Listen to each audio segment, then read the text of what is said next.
Berikutnya mic nomor 15 dipersilakan. Bismillahirrahmanirrahim. Assalamualaikum warahmatullahi wabarakatuh. Waalaikumsalam warahmatullahi wabarakatuh. Semoga Al Ustadz dan saudara-saudara semuanya selalu dalam lindungan Allah Subhanahu wa taala. Amin. Dan kita termasuk thaifah yang dijanjikan oleh Allah dan mendapat surganya Allah Subhanahu wa taala. Amin.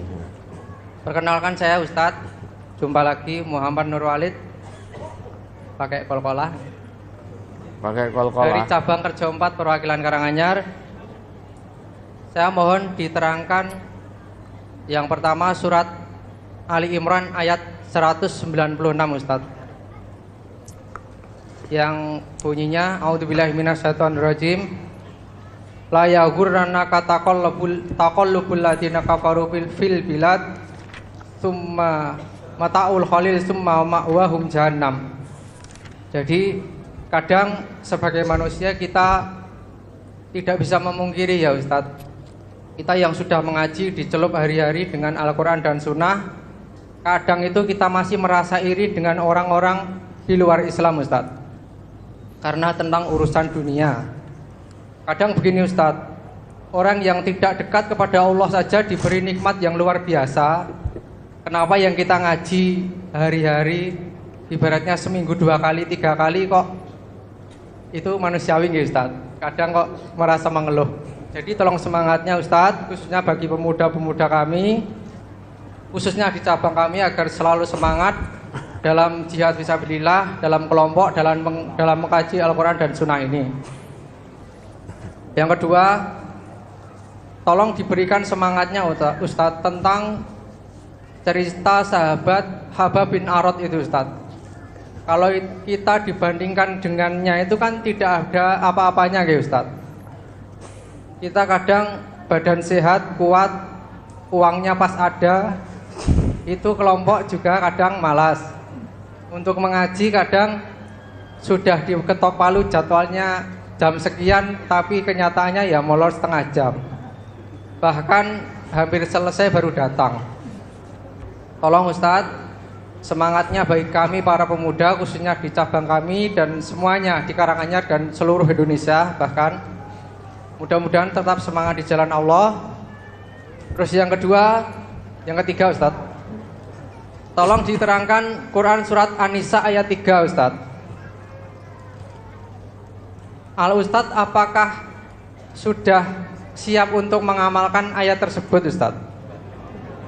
Iya. Tolong Ya. diterangkan, dijelaskan Ustadz. Ya, mudah-mudahan apa yang salah dari kami saya mohon maaf, itu datang dari pribadi saya. Kebenaran mutlak dari Allah SWT. Mudah-mudahan Allah meridhoi. Cukup sekian Ustadz. Wassalamualaikum warahmatullahi wabarakatuh. Waalaikumsalam warahmatullahi wabarakatuh. Ada yang nyambung sebentar Ustadz? Maaf, waktu sudah tidak mencukupi. Mohon maaf. Ini 3 pertanyaan dari Mas Walid tadi. Ini kita jawaban singkat begitu saja. Nanti kalau ada pertanyaan lagi ya selesainya jam 1. Baik, kenapa orang yang sudah ngaji kok masih mengeluh? Melihat orang-orang kafir, orang yang tidak beriman kepada Allah, orang yang musyrik, mempersekutukan Allah, kok tampak menyenangkan dari tata lahir dunianya. Kenapa kita orang Islam yang sudah sregep jamaah sholat di masjid 5 waktu, bahkan jadi muadzin, dulu tidak kuat adzan, sekarang kuat, ya tak? Sudah sregep ngaji, kok secara materi dunia masih kurang, berada di garis kemiskinan, berada di garis kefakiran. Padahal kita juga sudah tahu ayatnya, la yaghurrannakal ladzina kafaru taqallubal ladzina kafaru fil bilad. Kita sudah tahu ketentuan itu. Janganlah kamu kepingin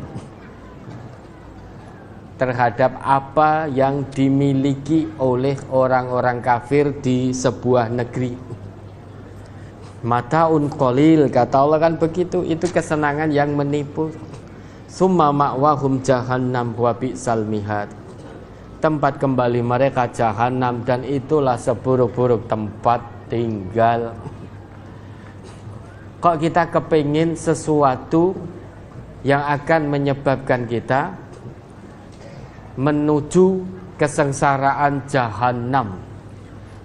Orang kafir memang hidupnya untuk dunia.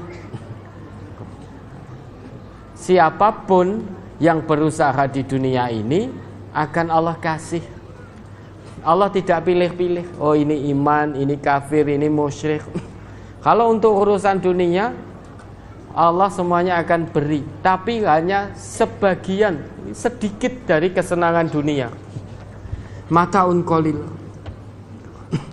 Apakah semua kesenangan dunia ini dimiliki seorang diri? Kan tidak. Maka hanya diberikan oleh Allah sedikit saja dari bagiannya dunia.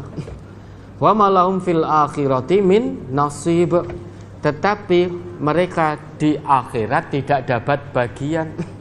Kenapa? Karena bagiannya sudah diberikan oleh Allah di dunia. Karena hidupnya hanya untuk dunia. Lah, perasaan itu kan manusiawi. Iya, manusiawi bagi orang yang tidak ada iman. Tapi bagi orang yang di dadanya ada iman, rasa manusiawinya dia tidak kepingin dengan kesenangan duniawi itu. Rasa manusiawi orang yang beriman itu, dia terus punya sifat qanaah, bersyukur atas apa yang Allah anugerahkan. Kepingin yang diizinkan oleh Islam itu hanya dua hal. Jadi kepingin itu hanya dua hal. Tidak boleh lebih dari dua ini. Kita kepingin melihat orang yang dia paham tentang Quran dan dia mengamalkan Quran ini ana al-laili wan nahar. Pada petang dan pagi atau siang malam dia mengamalkan Al-Quran ini. Maka kita boleh iri. Kepingin, iri. Menurut Nabi begitu. Jadi hasad, iri itu hanya boleh dalam dua hal menurut Islam. Yang pertama, ada orang yang diberi pemahaman oleh Allah tentang din ini dengan baik. Kemudian orang ini mengamalkan Islam ini pagi dan petang hari, siang dan malam hari, terus diamalkan agama itu. Maka kita boleh iri. Yang kedua, orang diberi kecukupan harta benda oleh Allah, namun dia gunakan harta bendanya itu untuk menolong agama Allah. Dia belanjakan harta bendanya itu di jalan yang Allah ridhoi, untuk menolong agama Allah. Maka kita boleh kepingin. Tapi kalau hanya melihat kekayaan saja, oh kan duwe mobil iki, duwe ini, duwe, saya kepingin, saya wis salat, saya wis ini, maka fatullaha mukhlishina lahudin. Ketahuilah, rasa keinginan terhadap materi yang dimiliki oleh orang kafir itu merupakan kekeruhan yang ada dalam hati kita. Maka bukan manusiawi, karena kita punya iman. Manusiawinya seorang yang beriman itu, dia tidak memandang harta orang kafir sehingga dia kepingin punya seperti mereka. Tidak. Manusiawinya orang beriman itu, dia qanaah, dia bersyukur atas apa yang Allah berikan padanya hari itu. Semakin meningkatkan rasa syukurnya, itu sifat manusiawi orang yang beriman. Lah untuk apa kita kepingin kepada harta mereka? Bahkan banyak orang kafir karena punya harta sehingga mengolok-ngolok orang yang beriman. Wa yaskharuna minal ladzina amanu walladzina taqaw fawqahum yaumal qiyamah. Sedangkan derajat kita ini sudah dijamin oleh Allah lebih mulia, lebih tinggi daripada derajat orang kafir yang meskipun di dunia mereka punya kekayaan yang melimpah. Orang yang beriman dan bertakwa itu dijamin punya derajat mulia dunia akhirat oleh Allah. Meski ketika di dunia tidak punya harta yang melimpah, tapi dia punya rasa qanaah, punya rasa syukur, sehingga dia memandang sesuatunya sebagai manusiawi menurut kacamata Allah dan Rasulnya, bukan menurut kacamata manusia. Jadi kita jangan memaklumi kata manusiawi. Kata-kata itu kan manusiawi. Ingat, kalau kita memaklumi kata ini berdasar sudut pandang manusia, bisa terjerumus kita dalam kubangan dosa. Akan manusiawi. Kan manusiawi. Awalnya mendengar kata itu terus kita memaklumi kata itu. Alah iki manusiawi ya ora apa-apa. Manusiawi kita, manusiawi yang dilihat dari sudut pandang keimanan. Kalau kita melihat hartanya orang kafir kok kepengin, itu berarti kita tidak manusiawi. Karena kita manusia yang beriman. Kita sudah dijamin derajat yang tinggi daripada hanya sebatas harta yang melimpah. Dunia akhirat dimuliakan oleh Allah. Kenapa kita pengen yang rendah sedang Allah sudah janjikan yang tinggi, yang mulia? Kenapa kita pengen yang rendah? Maka dirubah pola pikir kita dalam memaknai manusiawi. Manusiawi menurut kita itu manusiawi menurut kacamata Allah dan Rasulnya, bukan manusiawi menurut tolak ukur manusia. La takhafu wa la tahzanu. Jangan takut, jangan khawatir, kita punya Allah. Jangan tertipu, jangan terperdaya, jangan kepingin dengan gemerlapnya dunia yang dimiliki oleh orang-orang kafir yang tidak beriman kepada Allah. Mataun qalil, dunia ini kesenangan yang sedikit. Summa ma'wahum jahannam. Siapapun yang menjadikan dunia sebagai tujuan hidupnya yang utama, kembalinya nanti di jahannam. Karena orang yang menjadikan dunia ini tujuan hidup yang utama, dia akan menghalalkan segala cara untuk mendapatkan materi dunia. Maka pandanglah dunia ini dengan keimanan, jangan dengan hawa nafsu. Pandang dunia ini dengan cahaya keimanan, bukan dengan bujuk rayu setan. Qanaah syukur itu manusiawinya orang beriman. Terus kemudian yang kedua, ikhtanim khamsan qabla khamsin, buat para pemuda dan juga petua. Tidak hanya pemuda saja, juga petua. Orang yang sudah tua juga penting ikhtanim khamsan qabla khamsin. Banyak pemuda yang sudah hafal pesan Nabi ini, sabda Nabi ini, tetapi malas untuk mengamalkan. Gunakan 5 hal sebelum datang yang 5. Syababaka qabla haramika. Masa muda itu sebentar, Mas. Syababaka, masa mudamu itu sebentar. Maka gunakan yang sebentar ini untuk menuju keimanan dan ketakwaan kepada Allah. Jadi semua itu sebentar. Syabab sebentar, masa muda yang kita lalui itu hanya sebentar. Maka yang sebentar ini jangan digunakan untuk malas-malasan. Gunakan berlomba dalam kebaikan. Nanti kalau sudah datang masa tua, mau berbuat baik saja rekoso, mau sholat saja deyek. Lututnya sudah tidak lagi sesehat ketika muda.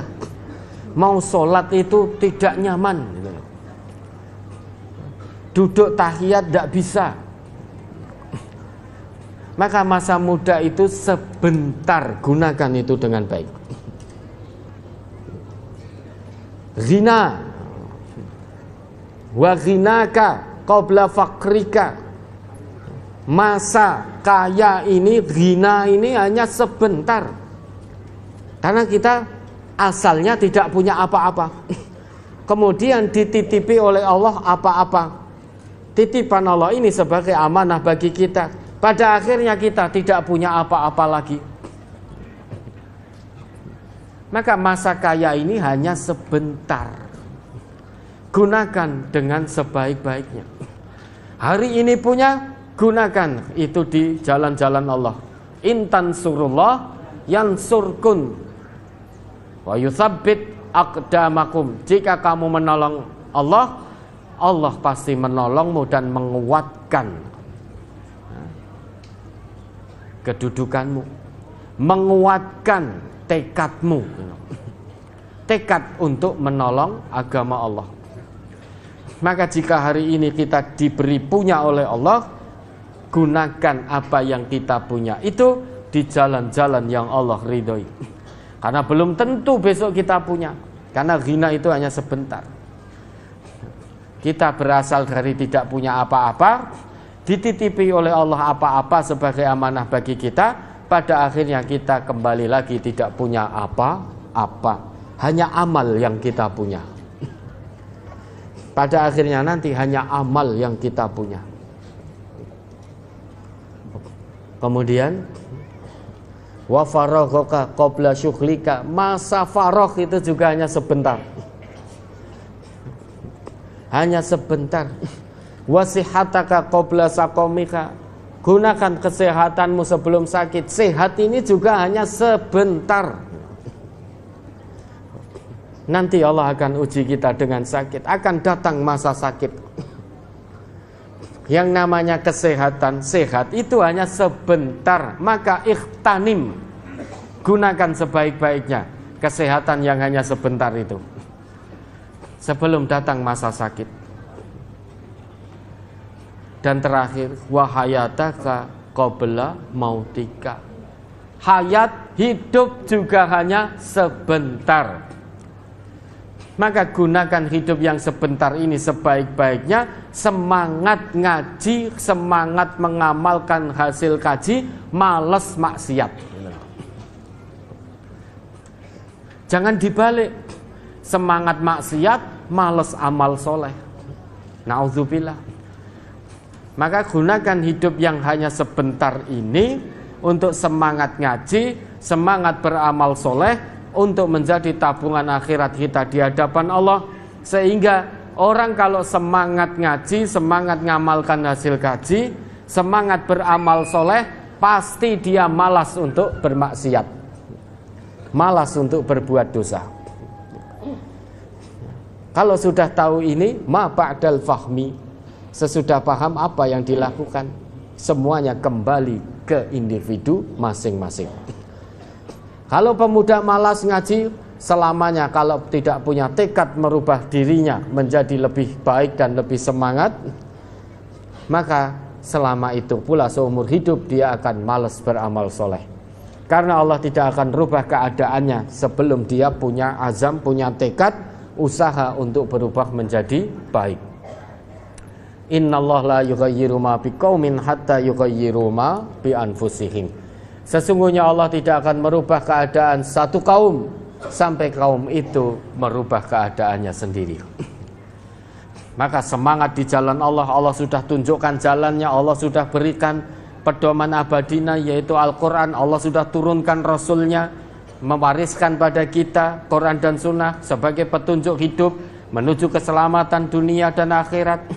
Allah sudah berikan semua potensi kepada kita, bahkan sampai nyawa itu potensi kita untuk beriman dan bertakwa kepada Allah. Gunakan itu sebaik-baiknya untuk menolong agama Allah. Karena kehidupan kita Semua potensi ini yang ada pada kita itu hanya sebentar sifatnya. Maka pas sebentar itu gunakan sebaik-baiknya. Gunakan untuk menjadi peserta perlombaan dalam kebaikan. Terus An-Nisa yang ketiga, fankihu ma toba lakum minan nisa. Apakah Ustadz sudah siap mengamalkan ayat ini? Pertanyaannya itu toh. Fankihu ma toba lakum minan nisa matna wa thulatha wa ruba'. Ya. Maka nikahilah perempuan-perempuan yang baik 2, 3 atau 4. Fa illam ta'dilu fawahidah. Jika kamu tidak bisa adil maka cukup 1. Apakah Ustadz siap mengamalkan ayat ini? Kalau Allah melihat saya siap, ya insya Allah siap. Dengan catatan adil. Iya, karena Allah ini yang ngendiko. Kalau Allah menolong saya untuk bisa adil, kemudian melihat saya ini bisa adil, maka kalau Allah takdirkan, ya insya Allah siap. Tapi kalau tidak bisa adil, cukup 1. Nah, terus bagaimana? 2, 3, 4. Ya nanti kalau ada yang agak cantik. Karena yang cantik hanya istri saya.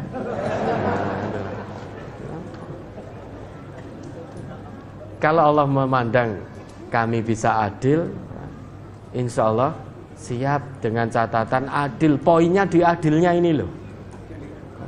Fa'ilam ta'dilu fawahidah ini. Kalau tidak bisa adil, jangan coba-coba menikah 2, 3 atau 4. Kalau tidak bisa adil, jangan coba-coba. Tapi kalau berusaha karena Allah turunkan taufiknya, bisa adil, maka boleh 2, 3 atau 4. Kalau jenengan siap,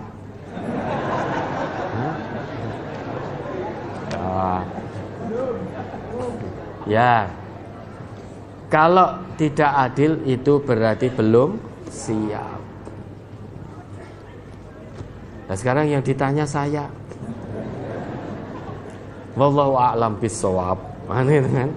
Selama Allah tolong saya untuk bisa adil, insya Allah mengamalkan ayat ini dengan catatan adil.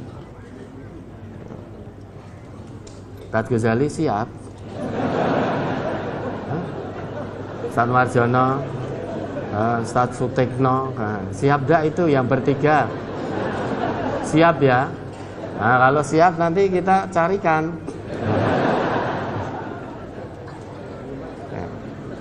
Gimana?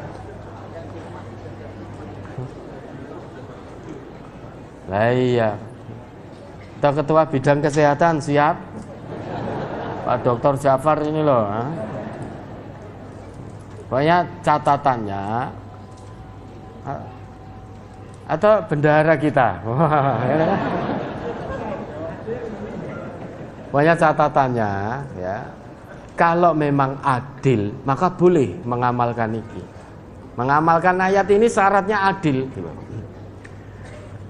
Bukan hanya namanya yang adil, tapi syarat adil, tidak membeda-bedakan antara 1, 2, 3, dan 4. Ya, kita serahkan saja kepada Allah bagaimana nanti Allah ya. Baik, sudah?